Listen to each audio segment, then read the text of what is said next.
Thanks for joining us. These three little mixed media pieces are the subject of this lesson.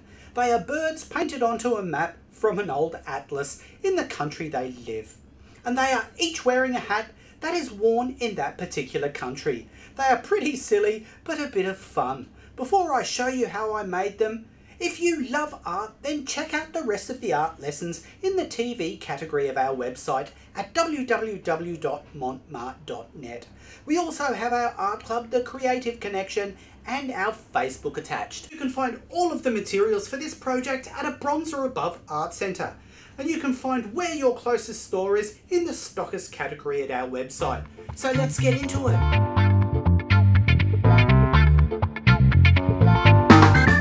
So I went to my local second-hand bookshop and bought this old atlas. It cost like $5 and there was a pile of them to choose from, all covered in dust and unloved. I know it seems a bit sacrilegious to cut up a book, but to be honest, old atlases are not used as much now, and at least its pages are going to be enjoyed again. So cut out the maps of Great Britain, Australia and the USA. Then take 3 canvas panels and give them a coat of Mont PVA glue. I'm using a number 3 gesso brush to apply it. Do the panels one at a time and make sure the coat of glue is thin. Take your map and carefully apply it to the canvas panel. Smooth it out so there are no air bubbles, and then weigh it with a book. Then do it to the others. Let these dry. It's best to let them sit on a flat surface overnight. Once they are dry, trim off any overhanging bits as close to the edge of the panel as you can.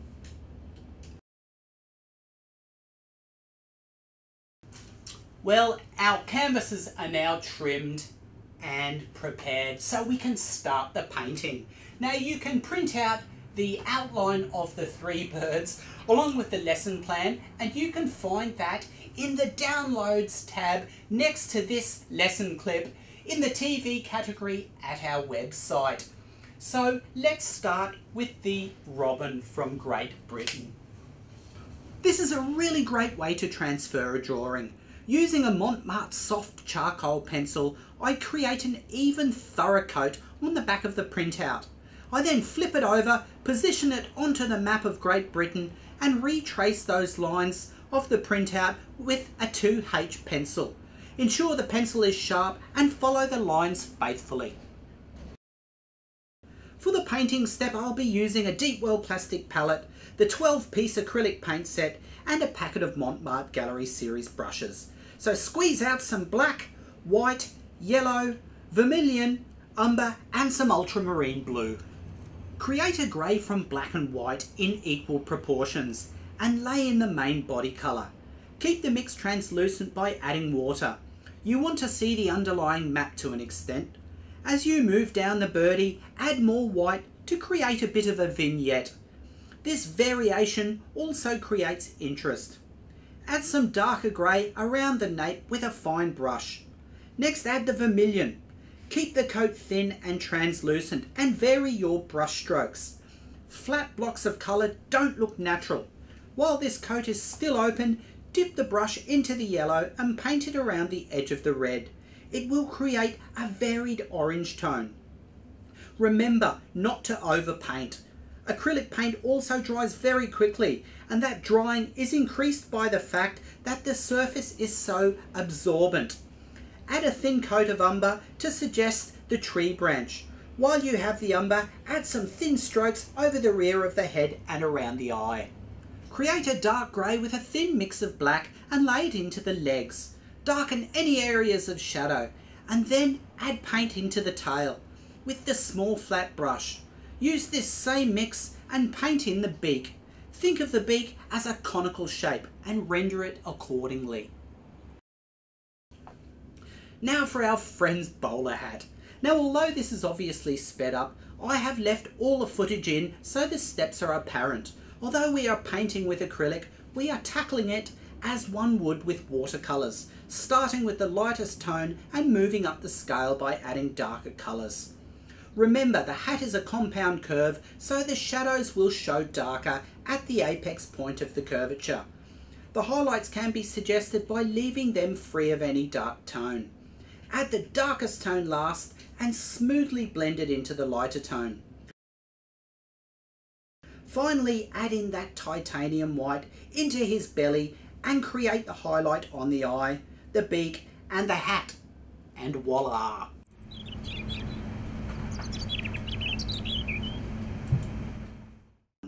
Now for Mr. American Eagle. After following the same transfer technique, lay in some yellow into the bough he is sitting on. The reason we are painting this yellow is because we will be glazing umber over it. The main body of the bird is umber also, and this will create a subtle difference in colour. Paint the feet and beak and then paint umber over the body. Again, vary the strength of the coat, but remember to keep the mix translucent so you can see that matte beneath it. Lay in any areas of deep shadow with black added to the umber. Once you're happy, add a top coat of umber over the branch.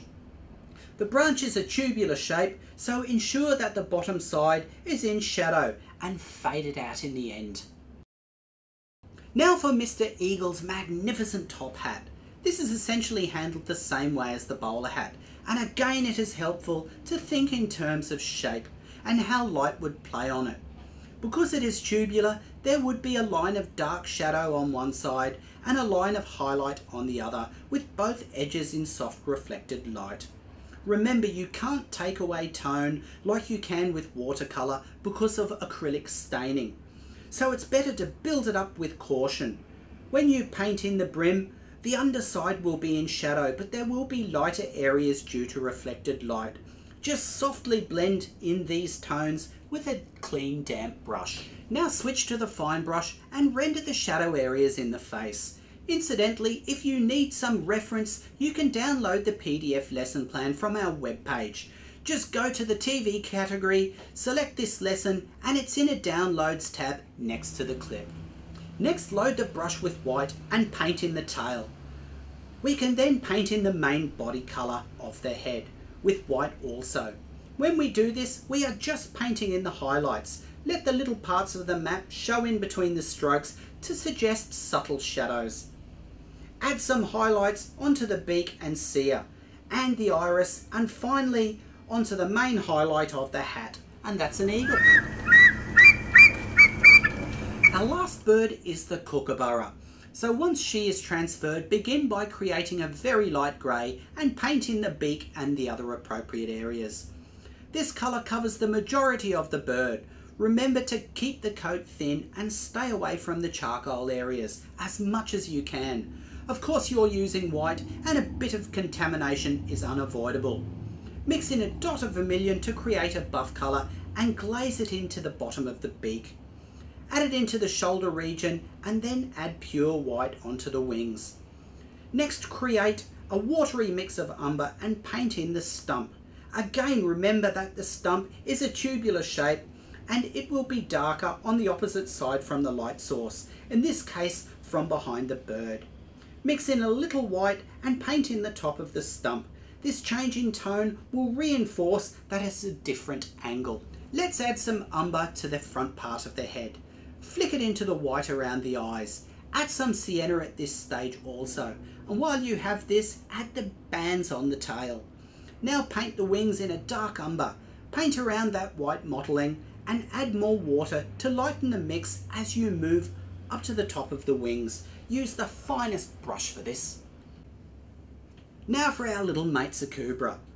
Create an olive green from yellow, ultramarine blue and a touch of vermilion.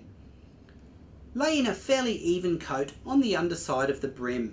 If you use the side of the brush, you can create a smoother, more even coat.